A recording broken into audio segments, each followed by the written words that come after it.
Many of us know of the great historic community of Black Wall Street that was located in Greensboro, Oklahoma. However, what many of us may not know is that there were several other towns throughout the country that exhibited Black excellence and financial independence. Because of the segregation and the Jim Crow that existed during that time, Black communities thrived on their own. Black Wall Street in Tulsa, Oklahoma is one of the most well-known. Well, today we're going to look at several other Black communities that thrived during that time. These communities had their own school systems, banks, economies, hospitals, police. They had all the amenities of that day, and these communities wanted for nothing. The first one that we will be looking at today is the town of Rosewood in Florida. Most of us are familiar with the massacres. Well, here on the Black Excellence and Abundance channel, we are not going to focus on the destruction of these communities. We are going to focus on the excellence and the abundance in those communities. The city of Rosewood was known for being a clean, quiet, self-sufficient Black neighborhood. The economy was mainly drawn from the timber industry, as cedar wood was used to make pencils, which helped the economy thrive. By the year 1920, the residents of Rosewood were mostly self-sufficient. They had 3 churches, a school, a large Masonic hall, a turpentine mill, a sugarcane mill, a baseball team named the Rosewood Stars, and 2 general stores. The village had about a dozen 2-story wooden plank homes, other small 2-room houses, and several small unoccupied plank farm and storage structures. Some families owned pianos, organs, and other symbols of middle-class prosperity. Rosewood is remembered by the survivors as an independent, thriving, happy place. The next thriving community that we will be looking at is a community called Slocum in Texas. Slocum, Texas was part of the East Texas oil field, which remains one of the largest ever in the continental United States, encompassing 5 counties. Unlike most Texas communities in the early 20th century, the unincorporated town of Slocum, like Rosewood, Florida, was largely African American, with several Black citizens having owned considerable amount of property.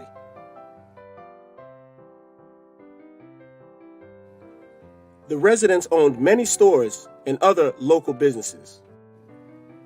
Have you ever heard of Central Park? Perhaps the most famous park in the world, located in Manhattan, in New York City? Well, prior to becoming Central Park, this was a Black community known as Seneca Village. Seneca Village was founded in 1825 when Epiphany Davis and Andrew Williams became the first African Americans to buy land in the area. Trustees of the AME Zion Church then purchased 8 plots of land close by. The dwellings ranged from 1-room houses to 3-story houses made of wood and brick. The town also featured 3 churches and a schoolhouse. According to the Central Park Conservancy, an 1855 census showed 250 residents living in Seneca Village, with 70 homes built. After a history of just 32 years, the end of the town came when the New York State legislature used eminent domain to seize the occupied land and built what is now Central Park. A town of first, North Brentwood, Maryland, incorporated in 1924. North Brentwood was Prince George's County's first African-American municipality. North Brentwood became a politically and economically sufficient town, boasting its own government, businesses, and religious institutions. It was home to 800 people by the year 1930, according to the North Brentwood Directory.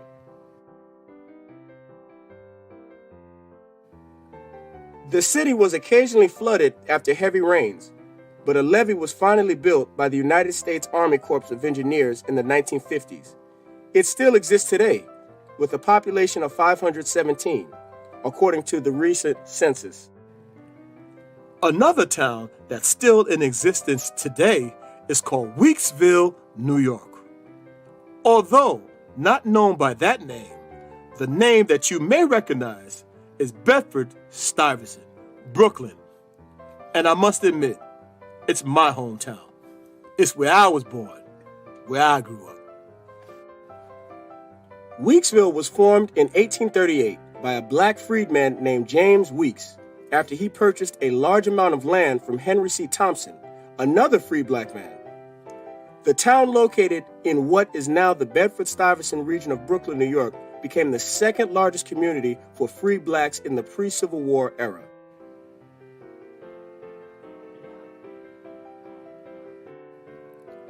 It also became a safe haven for blacks fleeing slavery in the South and a refuge for northern blacks trying to get away from racial turmoil and violence in other parts of the country. Weeksville was known for employing black professionals and allowed them to hone their skills and build clientele. Schools, churches, a home for the elderly, and an orphanage were set up in the town as well. It even had its own newspaper. In this picture, we see St. John's Church, established in 1868. This church is still in existence today in the same spot. Brooklyn, by the way, is known as the borough of churches. Now, the town of Mount Bayou, Mississippi, was known as the Land of Promise, an all-black town located in Yazoo Delta of northwest Mississippi. Established in 1887 by Isaiah Montgomery and 12 other pioneers, the town was considered a new land of promise for black Americans. According to blackpast.org, an online reference guide to African American history, this promise included self-help, race pride, economic opportunity, and social justice.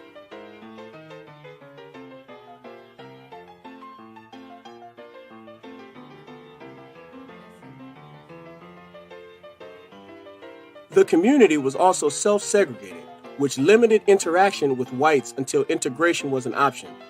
Mount Bayou had a post office, 6 churches, a bank, and countless public and private schools. Through its newspaper, The Demonstrator, the town pushed the importance of education. The community continued to thrive and boasted a population of 8,000 by the year 1911. The town still exists today. The city on the move. Glenarden, Maryland.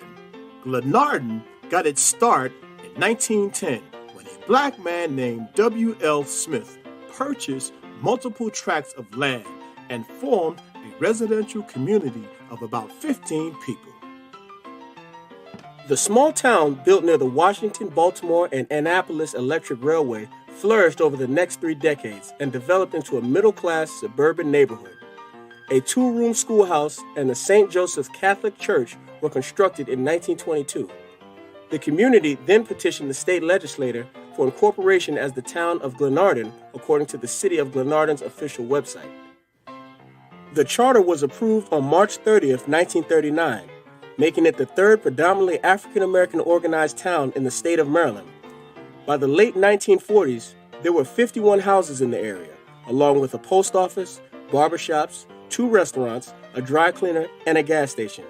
The name of the community was also changed from the town of Glenarden to the city of Glenarden in April 1994. Lastly, but certainly not least, is the town known as the Black Ghost Town, Blackton, New Mexico.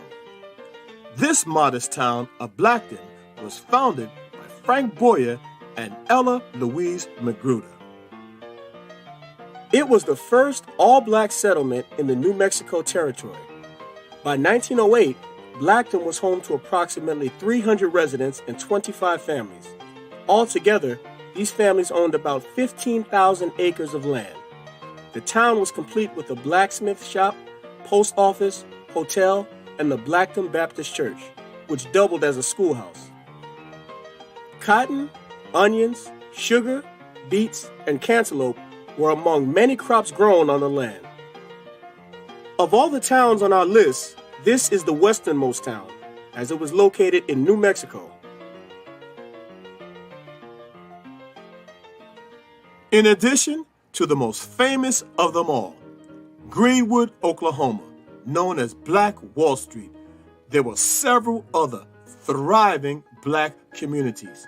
Communities like Black Dome, New Mexico, Boyle, Oklahoma, Fort Most, Florida, and several others. All 100% self-sufficient, thriving black communities. Yes, folks, these communities were self-contained, thriving black people who just simply mind their own business. There's no telling the wealth that these communities would have had to this day had they simply just been left alone.